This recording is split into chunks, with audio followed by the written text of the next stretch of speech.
A lot of eyes on seeing how it plays out at the FNB Stadium, because many of us will then either be able to enjoy sporting events or not, based on how people behave, and whether it's actually possible to check as many as 2,000 people, whether they're vaccinated, all of those kinds of logistics. And that probably then plays into a lot of these other events that we like to enjoy and experience. People have been saying that, look, if you're going to have party political gatherings and, where they are busy talking to their party faithful, these rallies, then why is it that we can't have sporting events? And in many cases, as we've seen with these party events, no one is checking whether they've got vaccinated. And a lot of the times the people are not wearing masks. So then, with that in mind, I'm sure, and this is what people are saying, that sport events can happen. And some of the cultural events that you would have enjoyed over the years, probably watching with interest as well. For example, the producer of the Standard Bank Joy of Jazz Festival, Mantwa Chinoamadi-Mutshinya, is the CEO of music and concept promotion company T-Musicman. She joins us now via Zoom to share their experiences throughout these COVID-19 restrictions and perhaps a look at the way forward. Thanks so much indeed for joining us, and welcome to the program. Thanks for having me. Hello. All right. So when was the last Standard Bank Joy of Jazz that you were able to pull off? In 2019. My goodness. I mean, it sounds and feels like a long time ago, doesn't it? So what happened since then? Well, we've been trying all things that we can possibly do. On the 24th of September, we tried some innovative things that we can try to do to get back to the space. We did a drive-in jazz. I don't know if you heard about it. A T-Musicman spectacular drive-in, the first ever. We had artists performing on stage, projected on a screen, but people sitting in a car and listening to the music. People seem to enjoy it because it was safer.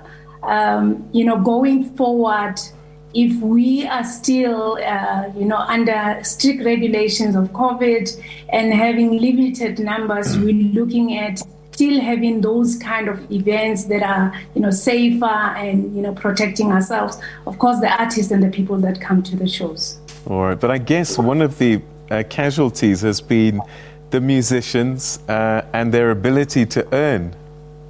Yeah.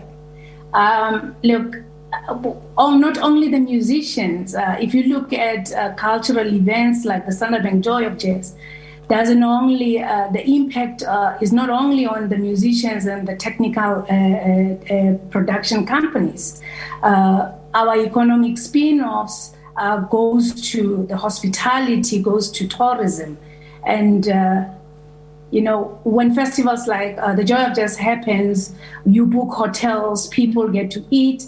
So if we don't get those, sectors working, or when musicians are not on stage, production companies are not working, hotels are not booked, restaurants are not working, transport services are not working, airlines are not working. So yeah, it's quite a huge impact on loss of economy. All right, so you've had to try to be innovative, and I suppose it's one way, but it's not the same thing, is it really? There's something about being in a crowd and enjoying the music at a stadium or at a park, seeing the stage in front of you. Surprisingly, the fans, the people that were at the festival, and even the artists enjoyed it because, instead of those hand claps and the encouraging whistles and screams, the fans, the people were hooting or, flickering their lights or, just giving that encouragement that we are here with you. At least they are in person with you. They are just distant from you. So what does this mean going forward then? Does that mean we're going to have hybrid events, different types of events? both the stadiums and the parks, plus these innovations that you've brought online? We are truly hoping that 2022 will open up so that we can really go back to business and do business the normal way, the way we understand and love it. It's of no use having 2,000 people coming to a stadium or a venue that takes 20,000 people in a day. 2,000 people at the Joy of Jazz is only working staff, less artists and less fans.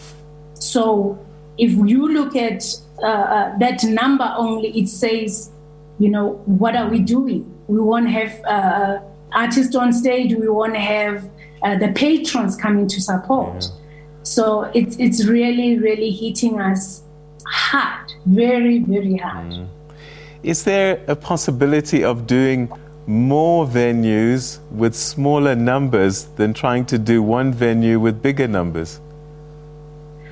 I think people miss to be together in bigger venues. If you are used to going to bigger events, it's always a problem to be sitting in a 200-seater. And again, the revenue doesn't really make sense. Putting up an event, it's a lot of money, costs a lot of money. And the ticket sales will always be lesser than what you have put out.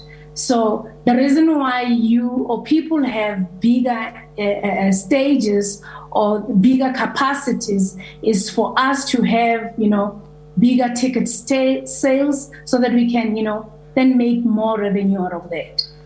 And the other part of this has been missing out on these big names from overseas as well. That was always one of the catches, wasn't it?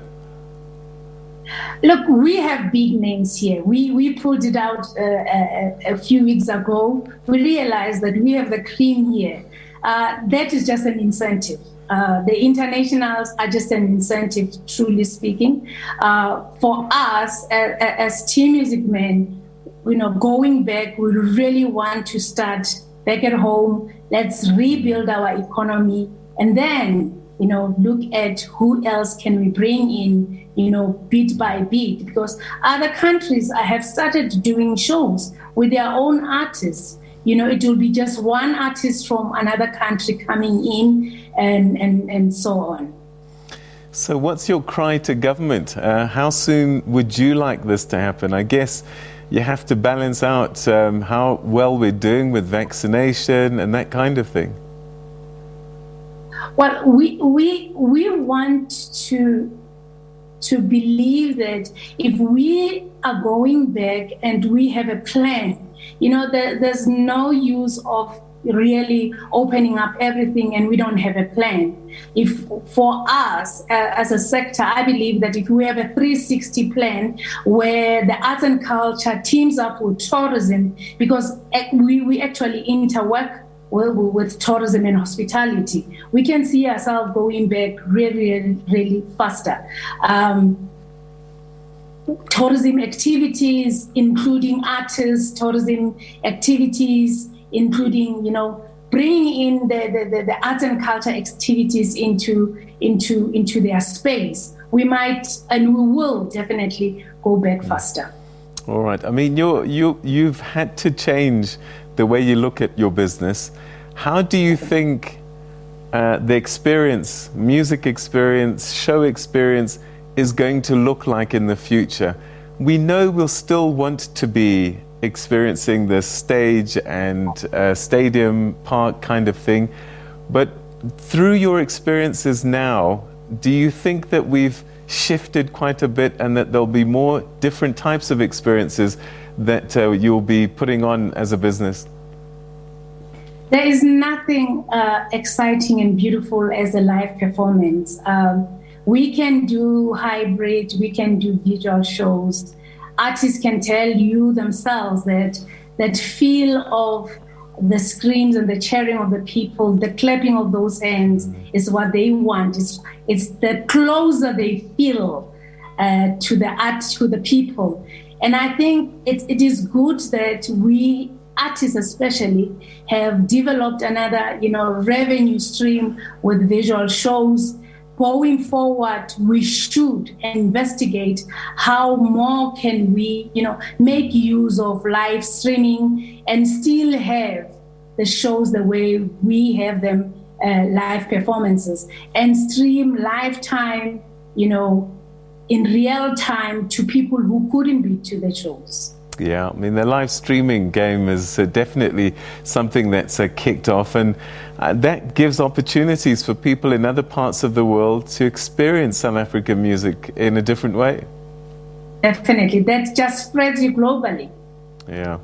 All right. Thank you so much. I certainly look forward to a day when we come back and we're standing at the stages trying to get tickets in the Golden Circle to watch your shows. Thank you so much for joining us. Thank you for having me. All right. Okay, so that's Standard Bank Joy of Jazz organised this, lamenting the COVID-19 pandemic, how it's affected live performances, and some of the innovations that they've had to bring into play as a result of the disruption. But we're hoping, keep our fingers crossed, that maybe things will start to look a bit more normal in the new year.